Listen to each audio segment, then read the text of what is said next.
তরকারিটা রান্না হলে প্রথমে কড়াইয়ের মধ্যে পরিমাণ মতো তেল দিলাম, এর দিছি এক মুঠ পেঁয়াজ, এটা লাল লাল হইলে দিছি রুন, এর দিছি একটা টমেটো, রুন বাটা, আদা বাটা, জিরা বাটা, ধনিয়া বাটা দিয়ে বালা করে একবারে কষা কষা করিলাম। এর একটু জল দিয়ে দিছি যেন মশলাটা হরি না যায়। এবার গুঁড়া মশলা দিছি হলদের গুঁড়া, এর দিয়ে মরিচের গুঁড়া, তো লবণটা তো আগে দিলাম।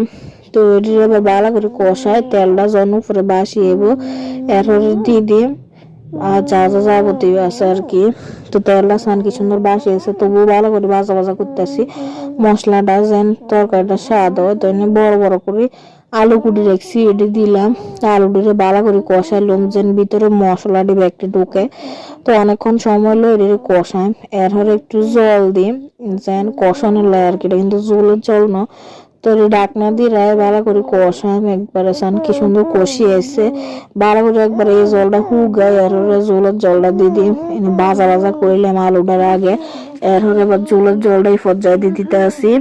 আর এনে আগে তো মাছটি ভাজি রেখেছি, এটি হচ্ছে বাংলা মাছ। তো মাছটি দিয়ে আলু দিয়ে রানিম টমেটো দিয়ে আর কি, এলাই মাছটি আগে ভাজি রেখেছি। তো আলুটাও তো মোটামুটি সিদ্ধ হয়ে গেছে। এবার হচ্ছে জোলের মধ্যে এটিরে করে হাবুডুবু খাক ভালো করে উতরাইলাম, এর উঠতে দইনাটা ছিটাই দিম। তো এই মাছটা দিয়ে আলু দিয়ে খাইতে ভালো লাগে, আর বুনা করলেও ভালো লাগে, আবার মাছ ভাজিটাও স্বাদ আছে।